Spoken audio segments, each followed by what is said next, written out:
que j'attaque la dernière partie. Je vais essayer de tout faire dans une seule vidéo, ce qui reste. Donc les molécules, les vers, donc je vous ai souvent demandé sur vos dossiers techniques de me préciser le nom du vers et de la molécule, parce qu'un vers a un nom commercial, mais ce qui est important, c'est la molécule de ce vers qui a une action sur les vers. Donc les molécules qu'on rencontre le plus souvent, c'est l'ivermectine, vous connaissez tous l'Ecvalent, le Furexel, etc. Donc effectivement, l'ivermectine, ça a ce qu'on appelle un large spectre parce que ça agit sur beaucoup de vers. Toutes les molécules ne sont pas utilisées pour les mêmes vers et vous n'en avez qu'une seule qui est pour le ténia, c'est le praziquantel. Voilà. Donc il existe depuis quelques années des vers duo qui ont de l'ivermectine plus du praziquantel et c'est souvent l'Ecvalent duo, le Furexel duo, etc. Voilà, et ces vermifuges-là, on les utilise souvent à l'automne. C'est la période où il faut vermifuger contre le ténia.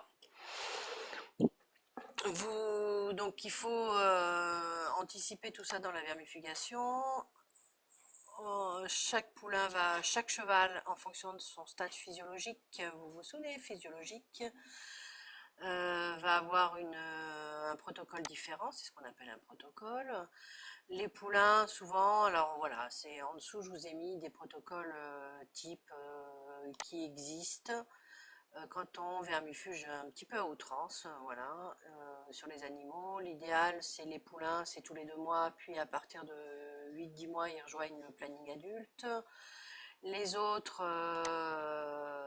c'est 4 fois, entre 2 et 4 fois par an, souvent à chaque changement de saison. Voilà. Les poulinières, on va essayer de vermifuger sur des périodes stratégiques qui permettent d'avoir une jument qui n'est pas pleine. Voilà. Il y a eu une philosophie qui était très très poussée sur la vermifugation à outrance. Il y a eu beaucoup de recherches de fait ces derniers temps sur les vermifuges et la vermifugation, et il y a un retour en arrière sur l'utilisation des vermifuges. Aujourd'hui, on vermifuge un petit peu moins, on réfléchit un petit peu plus à la logique et aux besoins des animaux.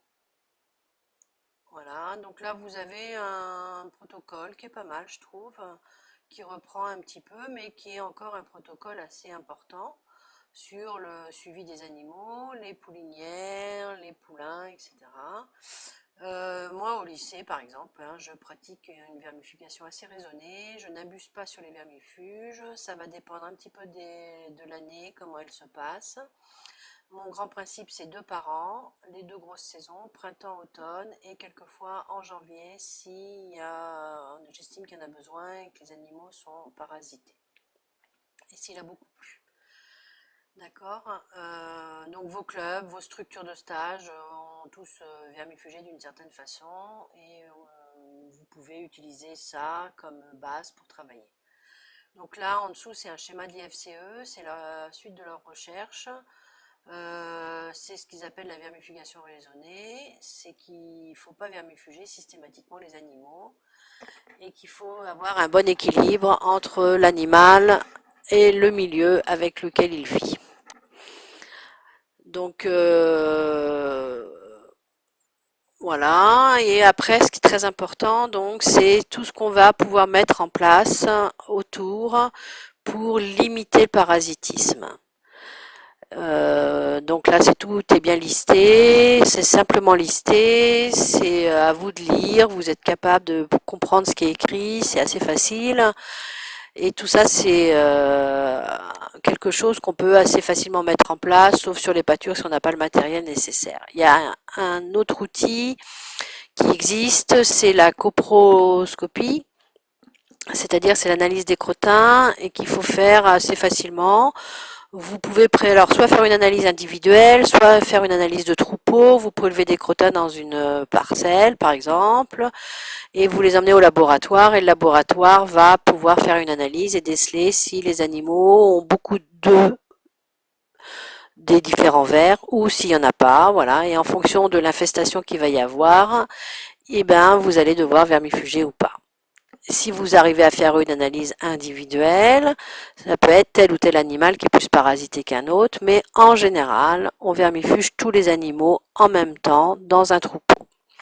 C'est important d'avoir cette rigueur-là, vermifuger tout le monde en même temps dans le troupeau. Voilà, je pense que tout est écrit dans ce petit cours. C'est un cours assez facile. Vous, ça vous entraîne à le lire parce qu'on va passer, je vais vous faire suivre maintenant un cours sur les vaccins dans le même esprit. Je ferai peut-être pas une vidéo non plus, je vais voir. Mais par contre, le cours qui suit est plus compliqué, donc là, je ferai une vidéo.